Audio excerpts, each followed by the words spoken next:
말씀을 좀 나누도록 하겠습니다. 아이고. 어린이날 맞이해서 우리 아이들 친구들 같이 예배하니까 좋죠? 우리 친구들은 별로예요? 네. 위에서 그냥 뭐 재밌게 예배해야 되는데 어른들하고 예배하려니까 막 분위기도 이상하고 그죠? 네. 예수님이 아이들을 참 좋아하셨다 그래요. 여러분 그 이스라엘이 성인식 나이가 있어요. 우리는 이제 요즘은 이제 사회적 나이가 많아지니까 30살이 넘어도 결혼을 못 하거나 안 하거나 그래서 성인 되기가 참 어려운 것 같은데요. 옛날에는 성인들이 더 빨리 됐죠. 사회적 나이가 이렇게 짧으니까요. 예. 그때는 뭐 꼭 대학을 다녀야 되는 것도 아니었고 심지어는 뭘 해야 되는 게 아니니까 누구라도 이렇게 일할 수 있는 나이가 되면 같이 일을 하고 하면 어린이 되는 거죠. 이스라엘 남자는 만으로 13살, 여자는 만으로 12살에 성인식을 한다 그래요. 만으로 13살이면 우리 나이로 하면 14살, 15살쯤 되겠네요. 중학교 1학년, 2학년? 이 정도 되면 성인이라는 거죠, 성인. 성인이 돼서 성인이면 어른으로 인정을 해주는 거예요. 가장 큰 거는 성경을 스스로 읽을 수 있도록 권리를, 그게 일종의 권리입니다. 지금은 아이들에게 너 성경 안 읽냐, 아기 때부터 이렇게 얘기하지만, 물론 이제 아이 때부터 성경을 가르치고 또 읽도록 도와줘야 되지만, 스스로 성경을 읽을 수 있도록 권리를 인정해 준다는 거는 읽으면 스스로 이해를 할 수 있다는 거죠.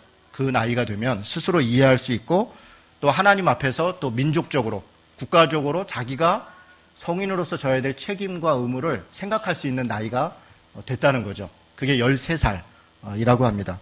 그래서 성인이 되면 어른들과도 이렇게 대화를 할 때 아이라고 무시하지 않고 그 아이의 이야기를 들어주고 같이 이렇게 대화를 하는 거예요. 이야기를. 그런 면에서 성인이 안 된 친구들은 어른들과 대화를 못한 거죠. 그러니까 예수님께서 이렇게 어느 산에서 말씀을 전하실 때 아이들이 막 예수님 근처로 왔잖아요. 그러니까 제자들이 막 말리잖아요. 너희들 요즘 말로 하면 애들은 가라. 막 이렇게 애들은 가. 애들이 왜 여기 와서 어수선하게 하냐. 막 이렇게 하니까 예수님께서 그 제자들을 말리시고 아이를 이렇게 부르시잖아요. 그러니까 제자들은 사실 그때 잘못한 게 없죠. 제자들은 당시에 성인을 되지 않은 아이들이 와서 어른들하고 말을 하고 토론하고 이런 것을 인정하지 않는 분위기니까 제자들은 자기 할 일을 한 것이고, 그런데 예수님께서는 그 아이들을 이렇게 부르시죠. 그리고 하신 유명한 말씀 있죠. 어린아이들이 내게 오는 것을 용납하고 금하지 말라. 하나님의 나라가 이런 자의 것이니라. 내가 진실로 너희에게 이르노니 누구든지 하나님의 나라를 어린아이와 같이 받아들이지 않는 자는 결단코 거기에 들어가지 못하리라. 대단히 파격적인 말씀이죠. 아이들이 오는 것을 금하지 말라 이런 정도가 아니고요. 그 아이들의 이야기를 듣고 대화하는 그 정도를 얘기하는 게 아니라 오히려 아이들이 어린아이 같이 되지 않으면 하나님의 나라에 들어갈 수 없다라고 얘기하는 거예요. 거꾸로 오는 거죠. 아이들이 어른들을 배워야 되는 게 아니라 어른들이 아이들을 배우고 아이들처럼 돼야 하나님 나라에 들어갈 수 있다. 더군다나 여기서는 결단코라고 그렇게 썼어요. 그러니까 결단코라고 쓴 거는 아이들처럼 되지 않으면, 정말 그렇게 바뀌지 않으면 하나님 나라에 들어갈 수 없다는 것입니다. 하나님 나라를 아이들은 순수하게 생각하죠. 하나님 나라가 있다. 하나님 나라는 이런 곳이다. 아이들은 그렇게 생각하는 겁니다. 근데 어른들은 그렇게 생각하지 않죠. 어른들은 자기 생각이 있고 자기 마음들이 있죠. 요즘 언론에 가장 많이 나오는 단어 중에 하나가 창조 정신입니다. 창조 정신. 창조 한국, 창조 경제. 여러분 이런 걸 많이 듣죠.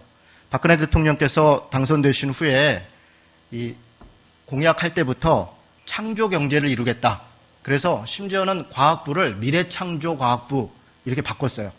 그래서 대통령의 국정 의지가 그렇게 있으니까 각 부서마다 다 창조자 붙이는 게 유행입니다. 교육청장도 마찬가지로. 제가 이렇게 다녀보니까 학교에 창조적 어린이, 양성, 인재 양성 이렇게 현수막 거는 학교들이 요즘 부쩍 많아졌더라고요. 좋은 일이죠. 창조라는 말 우리한테는 너무 익숙한 말이죠. 하나님의 창조를 믿는 우리 입장에서는 대단히 익숙한 말이고 또 당연한 말이고, 그런데 일반 사람들한테는 창조라는 말 대단히 어색하고, 또 그래서 그것 때문에 의미가 뭐냐, 이것 때문에 한참 논쟁도 하고 토론도 하고 그러고 있는 것 같습니다. 박근혜 대통령이 미래창조과학부의 차관으로 임명하신 분이 윤종록이라는 분이신데요. 이분은 연세대학교 융합연구소 교수시랍니다. 이스라엘 출신의 칼럼니스트가 쓴 이 사울 싱어라는 사람이 쓴 책 창업국가라는 책을 번역했다 그래요. 이분이. 그리고 나서 이분이 연세대학교 융합연구소 교수로서 가장 많이 강의 다니고 하는 것이 창조경제, 창업국가 이런 거에 대해서 강의를 한다고 합니다. 윤종록 차관이 자신이 그 강의하는 창조, 창업국가에 대해서 설명할 때 가장 많이 쓰는 단어가 후추파라는 단어예요. 우리 친구들 하면 이거 잘 들어야 될 것 같은데요. 무슨 단어라고 그랬어요, 목사님이? 후추파. 네, 뭐 꼭 후추 같죠? 후추는 아니고 후추파라고 하는 단어인데, 후추파라는 말이 윤종록 차관도 그렇고 요즘 이렇게 언론에서 후추파라는 단어를 이렇게 검색해 보면요, 굉장히 많이 나와요. 그러니까 창조 정신, 뭐 창업 국가, 창조 경제 이런 말을 할 때 가장 많이 인용되는 정신으로 이야기하는 게 후추파 정신 이렇게 얘기하는데요. 제가 그래서 후추파 정신이 뭔가 이렇게 검색을 해보니까 제일 잘 설명해 준 분이 아주 간단하고 쉽게 설명해 놓은 분이 하멜이라고 하는 서울신문 논설위원이 이렇게 3월 12일자에 그 칼럼을 써놓은 게 있더라고요. 그냥 제목도 후추파 정신이에요. 거기서 이렇게 설명을 해놨습니다. 이스라엘은 우리나라 경상북도보다 조금 더 크고 인구는 고작 750만 명 정도밖에 안 되는 작은 나라입니다. 안보도 불안하고 물도 부족하고 기름 한 방울 나지 않는 이런, 그리고 특별히 어떤 기반 산업이 발달되어 있지도 않은 그런 나라입니다. 그런데 이런 나라가 건국 60년 만에 세상에 막대한 영향을 주는 국가로 성장했습니다. 전 세계 벤처 투자 35%가 몰려 있다 그러고요. 세계 100대 하이테크 기업 중에 75%가 있다 그럽니다. 원자력 안전 기술과 인터넷 보안 기술 70% 이상을 이스라엘이 현재 담당하고 있다 그러고요. 신성장 동력으로 꼽히는 바이오, 헬스 융합 시장의 대부분을 이 나라 인구가 담당하고 있는데 2,000명 인구 중에 1명당 벤처기업 사장이라고 그래요. 대단하네요. 그죠? 사울싱어는 이런 자기 저서 창업국가에서 이스라엘이 과학기술에 기반한 두뇌 강국으로 성장한 비결을 후추파 정신에서 찾고 있습니다. 후추파 정신이란, 후추파라는 말 자체를, 단어 뜻을 당돌한, 뻔뻔한, 놀라운 용기, 주제넘은 이런 뜻이래요. 우리말로 하면 설교 시간에 쓰기가 좀 그러네요. 네 가지 없는 뭐 이런 정도겠죠. 버르장머리 없는. 아마 후추파라는 말이 그런 것 같아요. 당돌하고 뻔뻔하고 주제넘고, 상대가 누가 됐든 당당하게 자기 의견을 밝히고 토론을 통해서 합리적 결론을 도출하는 문화, 실패를 두려워하지 않고 도전과 혁신을 거듭하며 창업을 북돋는 그런 문화의 바탕에 이런 후추파 정신이 있다고 합니다. 한 단어만 더 읽어드리겠습니다. 이스라엘은 자원 빈국, 안보 불안국이라는 점에서 우리와 공통점이 많습니다. 창조 경제를 화두로 내세운 새 정부가 벤치마킹을 하기에 충분한 가치가 있습니다. 하지만 무턱대고 후추파 정신을 앞세우기에는 우리 사회가 너무 경직된 게 사실입니다. 후추파를 배우기에 앞서 학벌을 중시하고 위계 질서를 강조하는 폐쇄적 문화부터 사라져야 할 것입니다. 이분의 칼럼 내용입니다. 윤종록 차관이 어떤 강연에서 후추파 정신에 대해서 강의하는 내용이 인터넷에 있길래 제가 봤는데, 여러 내용 중에서 인상적인 장면이 있었습니다. 우리나라에서 그 윤종록 차관을 단장으로 해서 이렇게 여러 그 공무원 부처의 고위공직자들이 팀을 이루어서 이스라엘을 방문을 했었나 봐요. 그러니까 후추파 정신이 뭐냐, 창업 경제가 뭐냐, 이런 걸 이제 배우려고 갔었나 봅니다. 그 배우려 갔던 자리에서 그 이스라엘의 그 해당 부처의 장관과 미팅을 하는 그런 무슨 회의를 했었나 봐요. 그런데 장관이 좀 늦었대요. 그 이스라엘 장관이. 그런데 다른 공무원들은 다 와 있었고요. 근데 되게 특이한 게 오는 순서대로 자리에 앉더랍니다. 이렇게 테이블이 이렇게 쭉 있는데 오는 순서대로. 장관이 늦게 왔으니까 어디에 앉았냐면 문 앞에 그 정수기 있는데 그 앞에 그 장관이 와서 앉더래요. 그리고 그냥 회의가 진행이 되더래요. 회의가 진행되고 중간에 잠깐 휴식 시간이 되니까 그 정수기 앞에 앉아있던 장관이 일어나서 커피를 타가지고 쭉 다 이렇게 돌리더래요. 근데 뭐 그날 회의했던 여러 내용들도 이런저런 이야기를 했지만 윤종록 차관 말씀은 그날 자기가 후추파 정신이 뭔가를 정말 이렇게 현장에서 본 건 바로 그 장면이다. 그러니까 질서에 따라서 높은 사람 뭐 이렇게 그런 게 아니라 우리 같은 경우는 어떻게 했겠어요? 장관 자리 따로 있고 그 옆에 1, 2, 3, 4 이렇게 서열순으로 의자 배치 다 돼 있었겠죠? 그리고 늦게 오거나 말거나 어쨌든 그 자리에 자기 자리에 가서 앉아야 되는 게 우리 문화지 않습니까?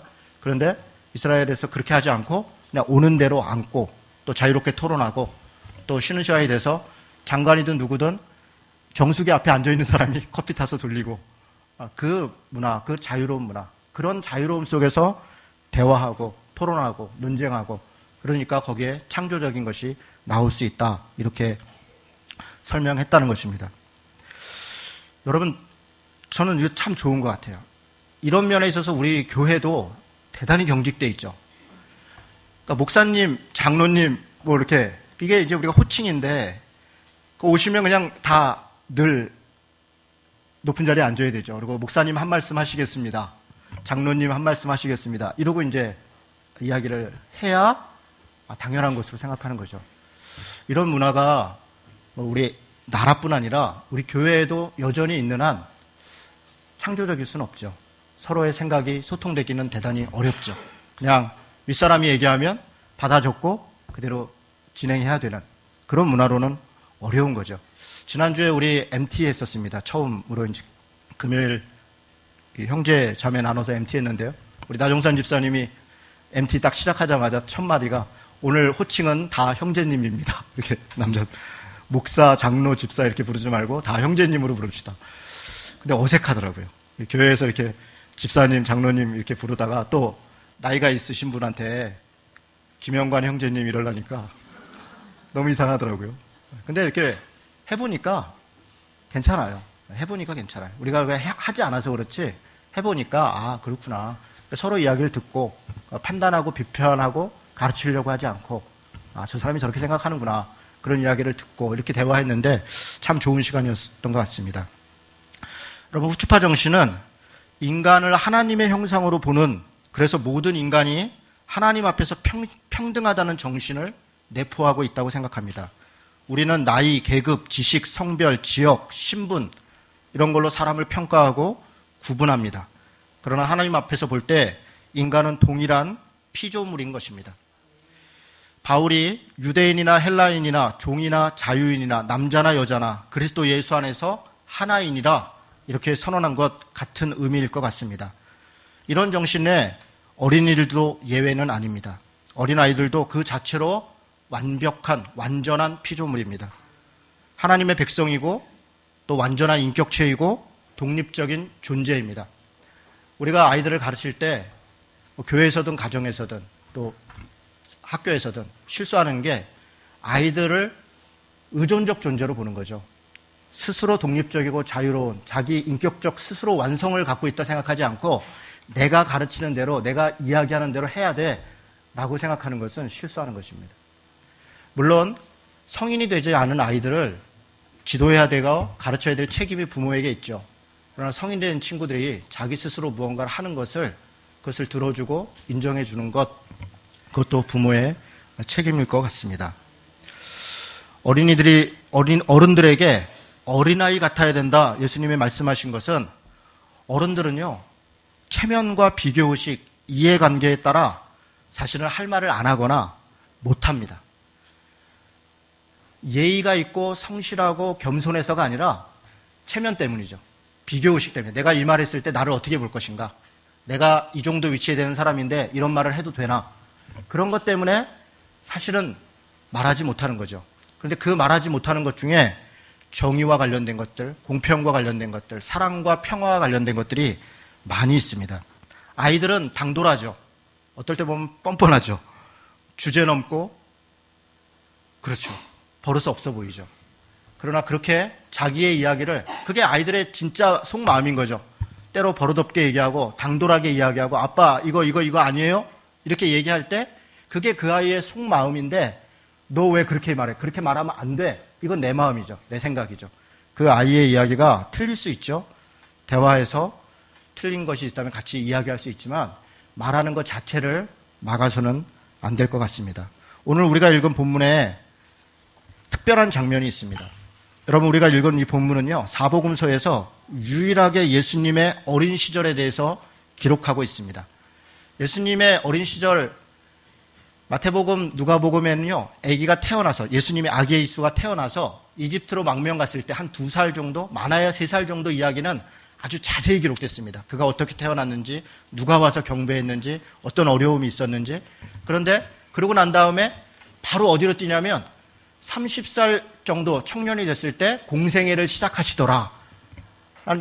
세례 요한에게 세례를 받으시더라. 그러면서 뭐 우리가 감당할 수 없는, 우리가 사실 쫓아갈 수 없는 그런 선함과 그런 능력과 그런 기적을 행하는 예수님의 모습들이 쭉 진행이 됩니다. 그런데 젊을 때 모습, 유일하게 어렸을 때 모습, 딱 한 장면 성경에서 기록되어 있는 게 오늘 우리가 읽은 이 장면입니다. 이 장면 얘기를 오늘 조금 나누려고 합니다. 여러분, 내용은 이런 겁니다. 예수님의 부모인 요셉과 마리아가 유월절을 맞이하여서 예루살렘으로 갔습니다. 왜 갔습니까? 유월절을 지키기 위해서 갔습니다. 당시 유대인들은 절기가 되면 유월절에 있는 예루살렘 성전으로 갔고 그곳에서 하나님께 제사를 드렸습니다. 그런데 이 장면에서 특이한 장면이 있습니다. 예수께서 12살 되었는데 같이 갔다 이렇게 되어 있습니다. 원래 12살이면 만으로 13살이 안 된 겁니다. 그러니까 성인이 안 됐는데 예수님을 데리고 간 겁니다. 이걸 볼 때 요셉과 마리아는 예수가 아마 장자였죠. 요셉 집안의 장자이니까 어렸을 때부터 12살이어서 내년부터는 너는 가야 돼. 그래서 미리 데려갔는지 아니면 원래 데리고 다녔는지 그건 잘 모르겠습니다.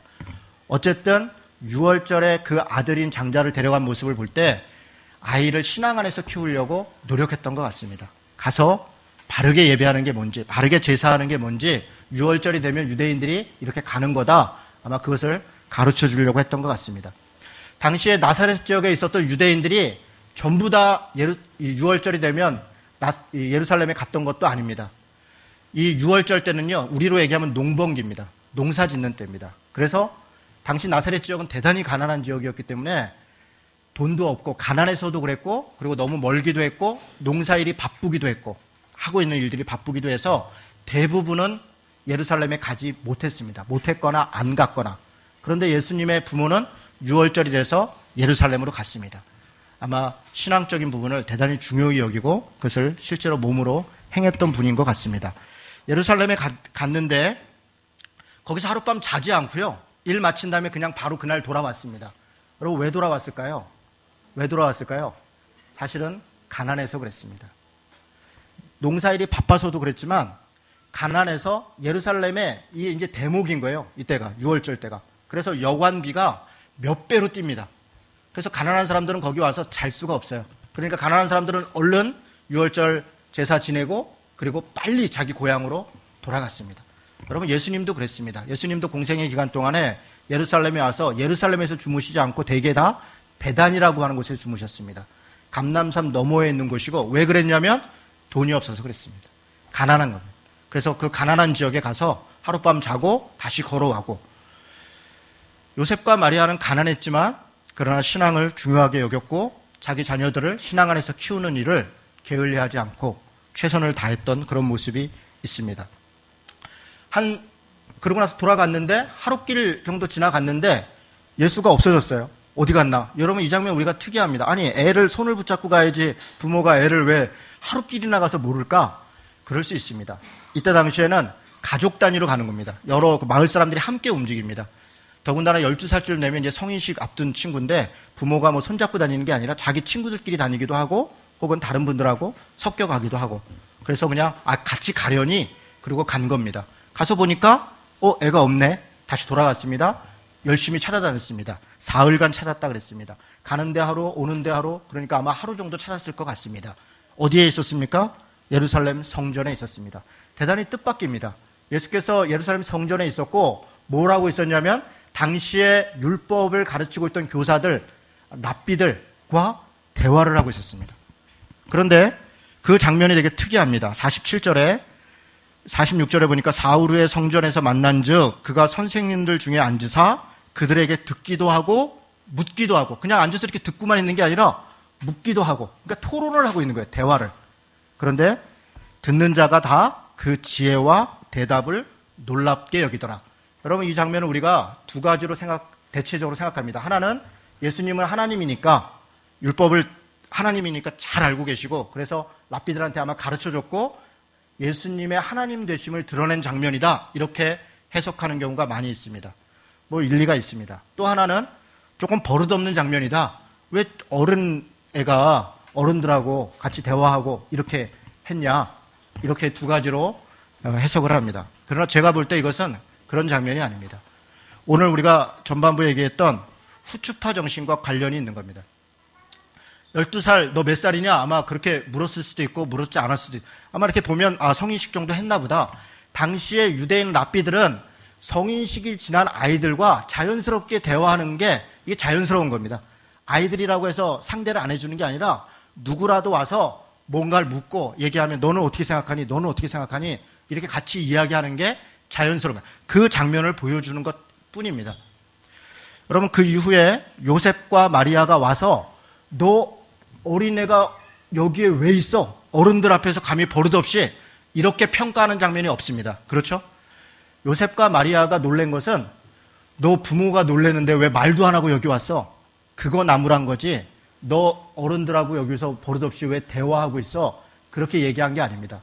또 하나는 예수님이 말하고 듣고 한 것에 대해서 그 내용이 놀라운 거를 요셉과 마리아가 야, 우리 애가 이렇게 똑똑했나? 이렇게 잘했나? 그거 놀라지 않았습니다. 왜냐하면 이 장면은 예수만 그런 게 아니라 당시의 아이들은 다 누구라도 예루살렘에서 율법학자들, 랍비들과 대화하고 토론하고 이야기했기 때문에 자연스러운 장면입니다.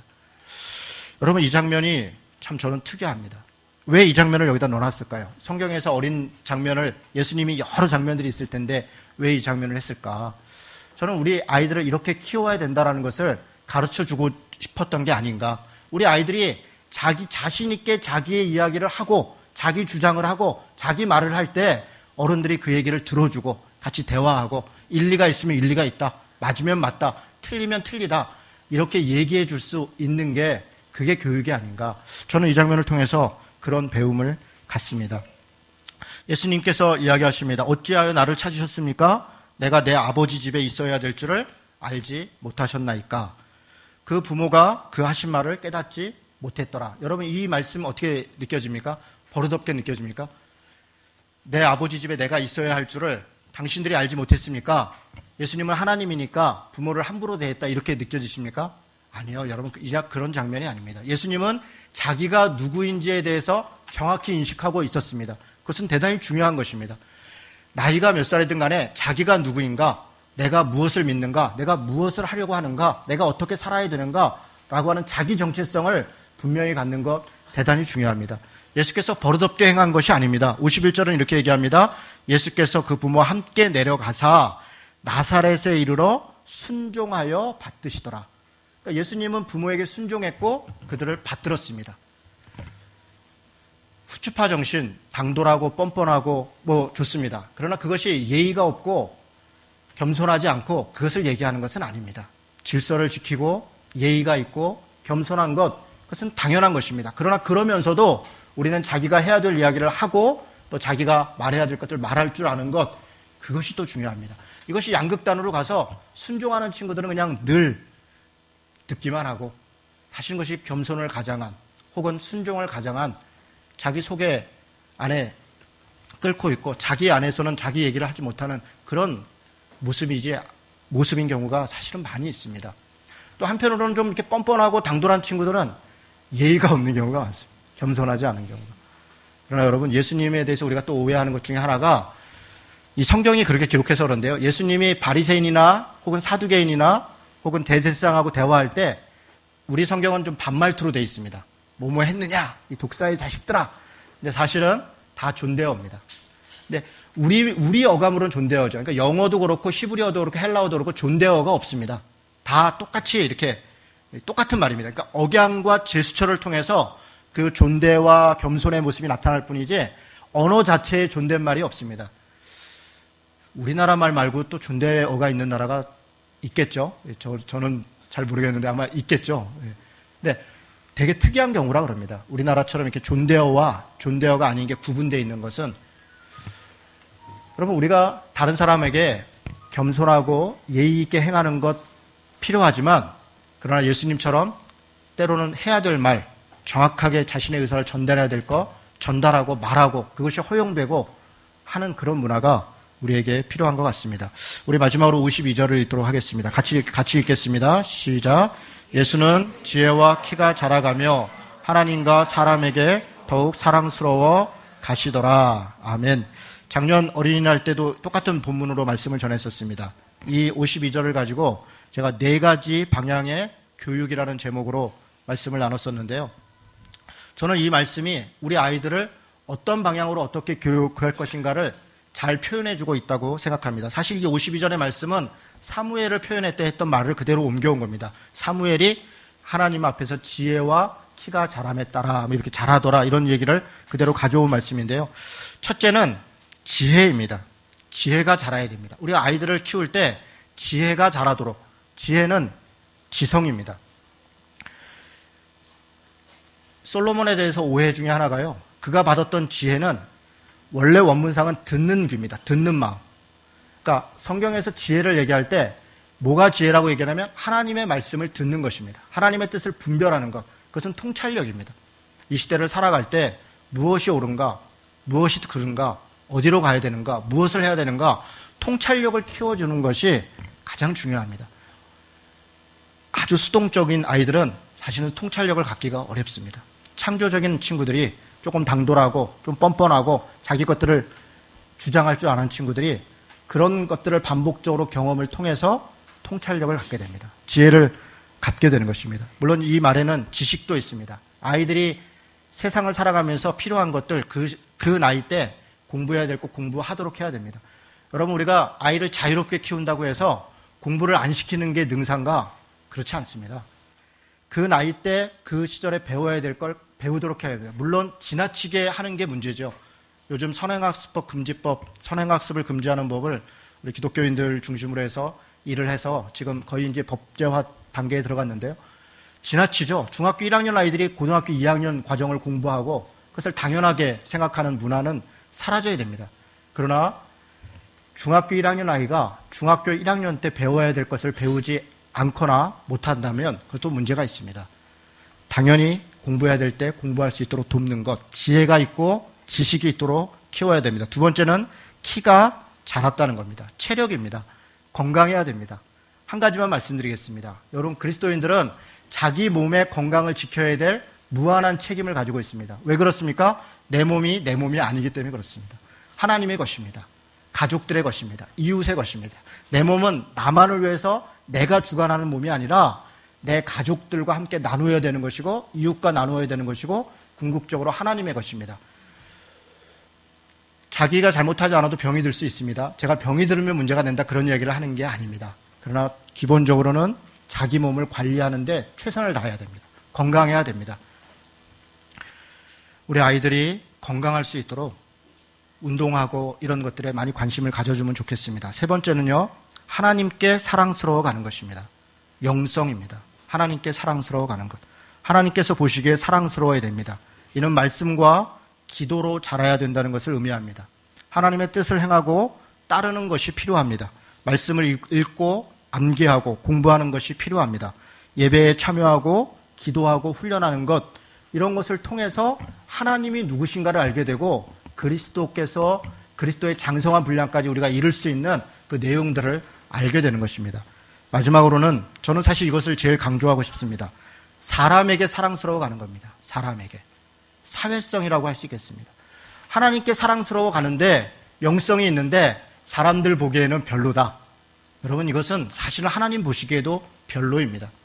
사람에게 사랑스러워 가는 것이 필요합니다. 사람과의 관계를 이야기합니다.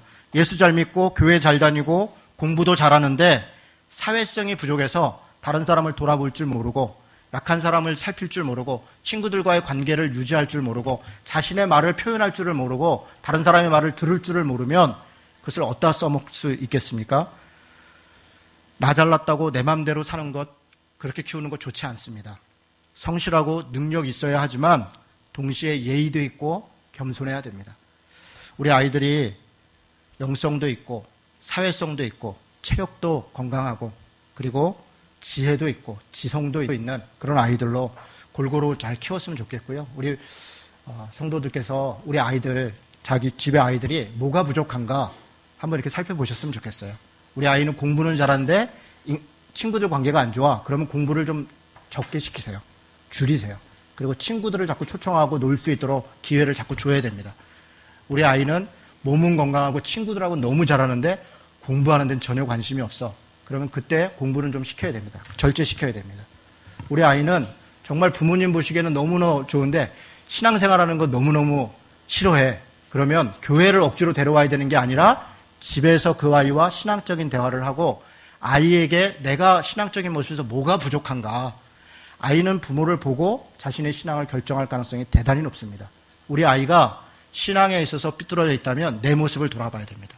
그리고 교회 안에 집에서 아이와 함께 신앙적인 말씀을 나누고 그를 정말 진심으로 기도해주고 함께 나누는 그런 부분에서 보완해야 될 거라 생각이 듭니다. 말씀을 정리하겠습니다. 우리 아이들도 더 당당하고 더 자신 있고 더 용기 있는 그런 아이들이 되면 좋겠습니다. 동시에 예의가 있고 겸손한 그런 모습을 잃지 않는 사람 냄새 나는 그런 멋진 예수 믿는 아이들로 그렇게 자랄 수 있도록 그렇게 기도하고 그렇게 자라기를 주님의 이름으로 축원합니다. 아멘. 우리 같이 기도하겠습니다.